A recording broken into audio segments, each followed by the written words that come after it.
So hey WhatsApp guys, my name is જેવટ અને you are watching my YouTube channel NJS the coder. ને આજે આપણે વાત કરીશું થોડું ફોલ્ડર સ્ટ્રક્ચર વિશે. ઓલરેડી આપણે વાત કરી ચૂક્યા હતા, પણ હવે એના આગળના સ્ટેપ પર. ઓકે, સો સૌપ્રથમ આપણે આપણી ફાઇલ ખોલી દઈએ, જેની અંદર આપણે કાલે ઓલરેડી વાત કરી ચૂક્યા હતા સ્ટ્રેટેજી મેનેજર ને સ્ટ્રેટેજીસ બ્રોકરની અંદર ને રેકોર્ડ્સની અંદર. ઓકે, આ રેકોર્ડ્સ એક નવી ફોલ્ડર છે આપણું. ઓકે, સો હવે વાત કરીએ કે આપણે કર્યું શું આજે.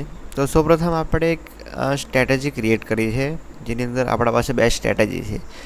હાલમાં આપણે એ રીતના કર્યું છે કે એક રેન્ડમ નંબર, એક રેન્ડમ સ્ટેટસ આપશે આપણને. માનો કે એક રિટર્ન કરશે સી, ક્યાં તો પીઈ, ક્યાં તો નન. ઓકે, નન એટલે કે નો ટ્રેડ, સી એટલે કે સીની ટ્રેડ, કોલ સાઇડની ટ્રેડ, ને પી એટલે પી પુટ સાઇડની ટ્રેડ. ઓકે, અને એનું વેટેજ હાલ પૂરતું આ રીતનું છે કે 10 ટ્રેડમાંથી 7 ટ્રેડ બ્લેન્ક હશે, એટલે કે 7 ટ્રેડ ના લેશે, 15% ટ્રેડ લેશે, 15% કોલ સાઇડની, 15% પુટ સાઇડની, ને બાકીની 70% હશે ને તેમાં ટ્રેડ ના લેશે. ઓકે, સો આ રીતનું આપણું છે, જેની અંદર સ્ટ્રેટેજી 1 અને સ્ટ્રેટેજી 2 નામની 2 સ્ટ્રેટેજી છે. ઓકે, ને એની અંદર આપણે ટાઈમ સ્લીપ બી મૂક્યું છે, બિકોઝ એ સ્ટ્રેટેજી હાલ પૂરતું આપણે ડમી ડેટા યુઝ કરતા છે. પણ જ્યારે બી આપણે સ્ટ્રેટેજી ક્રિએટ કરશું ત્યારે થોડું ને થોડું એક્ઝિક્યુશન ટાઈમ લેશે. સો તેના માટે આપણે થોડું એ રીતના ચાલીશું કે એવરેજ 3 થી 5ની વચ્ચે એ એક્ઝિક્યુશન ટાઈમ લેશે. ઓકે, આને ટેસ્ટ કરવા માટેનો કોડ હતો, બટ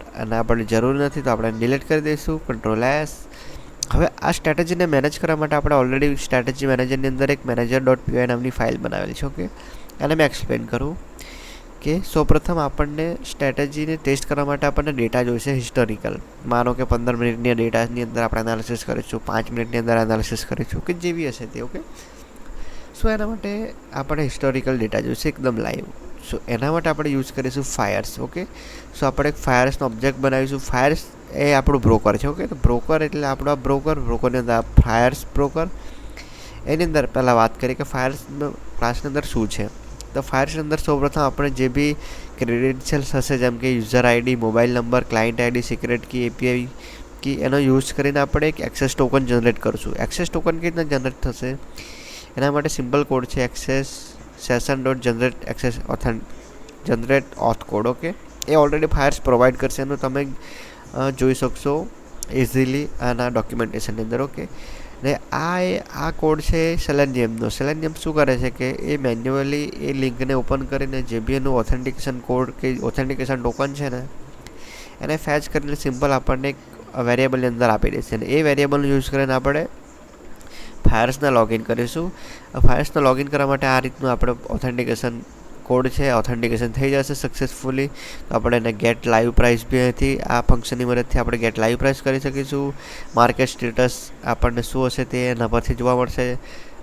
ક્લોઝ છે, ઓપન છે, એટલે કે 4 વાગ્યા હશે તો તે ક્લોઝ હશે, 8:30 વાગ્યા હશે તો તે ક્લોઝ હશે, એટલે 9:15 થી 3:30 પહેલાં હશે તેને વચ્ચે હશે તો આપણને ઓપન સ્ટેટસ જોવા મળશે. કોઈ દિવસ રજા હશે તો એ બધી વસ્તુ આપણને માર્કેટ સ્ટેટસની અંદર જોવા મળશે. તેનાથી આપણે એલ્ગોરિધમને થોડું મેનેજ કરીશું. ઓકે, હિસ્ટોરિકલ ડેટા માટેનો કોડ છે આ. તમને દરેક વસ્તુ ડોક્યુમેન્ટેશનની અંદર મળી જશે. તમારે થોડું એને યુઝ કરીને થોડું મેનેજ કરવા પડશે કે આપણને જે રીતના સ્ટ્રક્ચરની અંદર જોઈતું હશે તે સ્ટ્રક્ચરમાં તમારે એને બેસાડવા પડશે. ઓકે, સો આટલો જ કોડ છે ફાયર્સની અંદર. એ ફાયર્સના કોડને આપણે એ ક્લાસનો ઓબ્જેક્ટ બનાવ્યો, ઓબ્જેક્ટને આપણે ઓથેન્ટિકેટ કર્યું, ઓથેન્ટિકેશન સક્સેસફુલ થઈ જાય પછી આપણે એક કોડ છે. ઓકે, તમને સૌપ્રથમ અહીં લઈ જાઓ.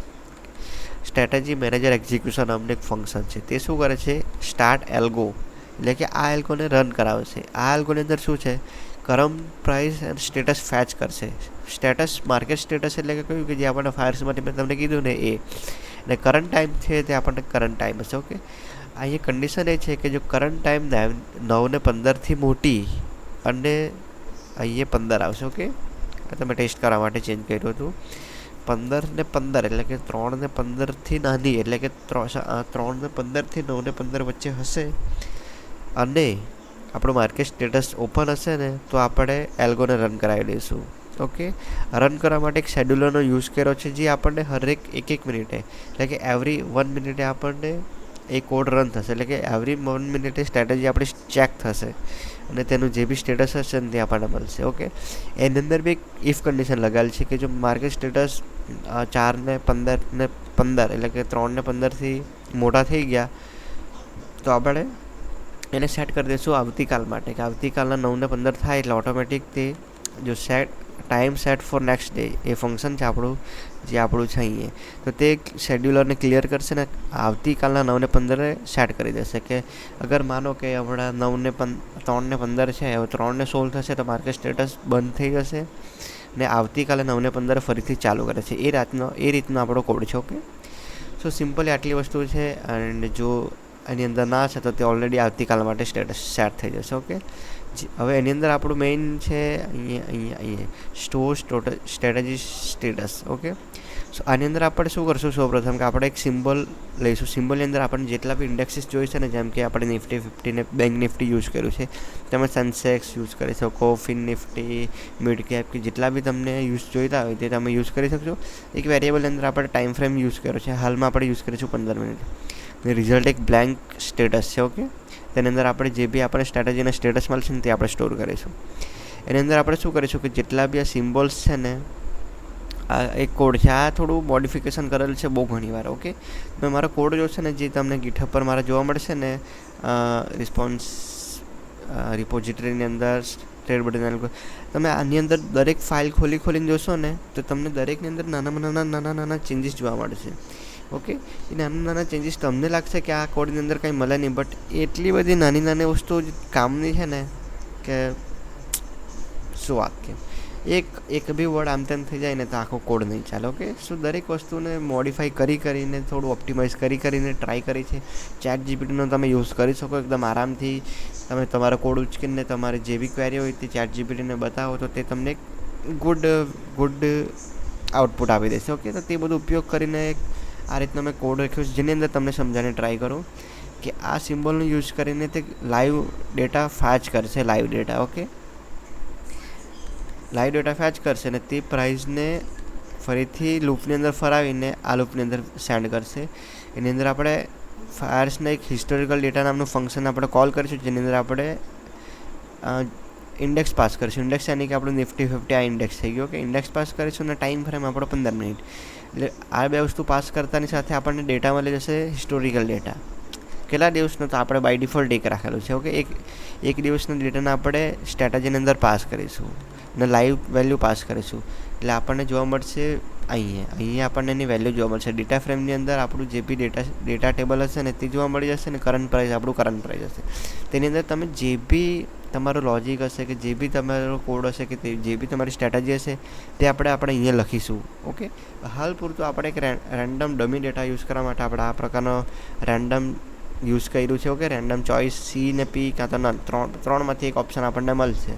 ઓકે, સો એ રીતના હાલ પૂરતું મેં એમાં ડમી ડેટા યુઝ થાય એના માટે આપણે ક્રિએટ કર્યું ચાલવા માટે. ઓકે, બાકી આપણે અસલમાં આ રીતના નહીં કરીશું, આપણે એક સ્ટ્રેટેજી બિલ્ડ કરીશું, પણ હાલ પૂરતું આપણે રેન્ડમ યુઝ કરીશું. ઓકે, સો આપણે બ્રોકર ક્યાં હતા, આપણે મેનેજર. ઓકે, સો મેનેજરમાંથી લાઈવ ડેટા સ્ટ્રેટેજી ફાઇન્ડ કરશે, એક વેરિયેબલની અંદર સ્ટોર કરશે. એ સ્ટોરની સાથે આપણે લાસ્ટ અપડેટેડ ટાઈમ બી સેટ કરીશું, બિકોઝ આપણે કોઈ વાર જોવું હોય કે ભાઈ લાસ્ટ ટાઈમ અપડેટ થતા છે કે નહીં થતા, તો તે સ્ટેટસ આપણે સિમ્પલ જોઈશું ને એ જે બી આપણને આઉટપુટ મળ્યું આ રિટર્ન કરશે આપણને અહીંયા. તો જે બી આપણને રિટર્ન મળ્યું તેને આપણે સિમ્પલ એક records dot strategies result dot Jason કરીને ફાઇલની અંદર સ્ટોર કરી દઈશું. તો તે રેકોર્ડ્સ તમે જોઈ શકશો આપણી તો આ એક પ્રકારનું રેકોર્ડ છે, તમે જોઈ શકશો. આ એક તમને થોડું વ્યવસ્થિત કરી દઈએ આપણે એને. ઓકે, સો આ વસ્તુ છે નિફ્ટીની અંદર. સ્ટ્રેટેજી 1ની અંદર આપણને સી મળ્યું, સ્ટ્રેટેજી 2 આપણને પીનું સિગ્નલ આવે છે. લાસ્ટ અપડેટેડ ટાઈમ તમને આ જોવા મળશે. ઓકે, નિફ્ટી બેંક માટે પણ આ સ્ટ્રેટેજી 1 માટે આ સ્ટેટસ આ છે, સ્ટ્રેટેજી 2 માટે આ છે. આવી આપણે એક બે નહીં, આપણે એવી બહુ ઘણી સ્ટ્રેટેજીસ બનાવીશું, મલ્ટિપલ, ને બધી આપણે ટેસ્ટ કરીશું કે એમાંથી કઈ સ્ટ્રેટેજી સારી છે ને તે આપણે યુઝ કરીશું. ઓકે, સો આ આપણી વસ્તુ છે હમણાં સુધીની. આજે આપણે આટલું કામ કર્યું, જેની અંદર આપણે ક્રિએટ કર્યું સ્ટ્રેટેજી મેનેજરની અંદર કોડ આપણો. બે સ્ટ્રેટેજીની અંદર આપણે સિમ્પલ એક ડમી ડેટા યુઝ થાય માટે ઓકે બ્રોકર એપીઆઈ બનાવી થઈ. તમે સિમ્પલ આ કોડ બી ઉચકી શકો ને, જસ્ટ તમે તમારો user ID, mobile number, client ID તે તમે તમારા પ્રમાણે ચેન્જ કરી દેજો. ઓકે, રેકોર્ડ્સ નામનું ફોલ્ડર ક્રિએટ કર્યું, જેની અંદર સિમ્પલ એક્સેસ ટોકનને તમારું તે અલગ બનતું જશે. એન્ડ સિમ્પલ રન ડોટ પીવાયની અંદર આપણું બધાને કોલ કરવા માટે સિમ્પલ આપણો આ કોડ છે. ઓકે, સો આજના માટે આપણે આટલું છે. આજે આપણે જે બી આપણો કોડ અપડેટ કર્યો છે તેને આપણે ગીટહબની અંદર સબમિટ કરી દઈએ. ઓકે, તો એના માટે તમે સિમ્પલ ગીટહબ ડેસ્ક ઓપન કરો. તમને જોવા મળશે તમારા ચેન્જીસ. તો તમે સિમ્પલ આપણે લખી દઈએ ડે 2 એન્ડ કમિટ. તો તે આપણા ડે 2ની અંદર સબમિટ થઈ જશે. પુશ ઓરિજિન કરી દઈશું, એટલે કે ઓનલાઈન રિપોઝિટરીની અંદર બી સબમિટ થઈ જશે. તમે જોઈ શકશો કિધર ગયા જય પટેલ, જય 19 પટેલ, રિપોઝિટરી ટ્રેડબર્ડ 65 એન્ડ આ આપણું ડે 2ના ટાસ્ક. સો આજે આપણે આટલી વસ્તુ કર્યું છે, જેની અંદર create strategy, manager code end handle market status and strategy status. Okay, live data fetch કરવાની થોડી ટેકનિક જોઈએ આપણે ફાયર્સની અંદર. ફાયર્સને ક્રિએટ કરીને ઓથેન્ટિકેશન કરીને એપીઆઈ બિલ કોલ કરાવીને આપણે થોડી વસ્તુ લીધી, જેમ કે live market data, market status, અને એનો ઉપયોગ કરીને આપણે સિમ્પલ હિસ્ટોરિકલ ડેટા ફેચ કરીને સ્ટ્રેટેજીની અંદર પાસ કરાવીને સ્ટ્રેટેજી પરથી આપણને એક સ્ટેટસ ફેચ કરાવ્યું અને તે ફેચ સ્ટેટસને આપણે એક જેસનની અંદર સ્ટોર કરાવ્યું. હા, આજ પૂરતું આટલું જ. ઓકે, સો આપણે કાલે જ જનરેટ કરીશું થોડી નવી વસ્તુ, જેની અંદર આપણે થોડું ઓર ડીપમાં જઈશું. શું કરીશું મને બી કોઈ આઈડિયા નથી, પણ હું વિચારી લેવા. ઓકે, જે બાકી છે તે પ્રોસેસ આપણે ધીરે ધીરે કરીશું. સો આજના માટે આટલું જ. આવતીકાલે આપણે ફરીથી મળીએ કોઈ નેક્સ્ટ વિડીયોની અંદર, કોઈ નેક્સ્ટ ટોપિક. ત્યાં સુધી bye bye. Thank you so much for watching. ને સબસ્ક્રાઈબ કરો મારી ચેનલને. ઓકે, ને આપણે મળીએ નેક્સ્ટ વિડીયોની અંદર. Bye bye bye bye bye.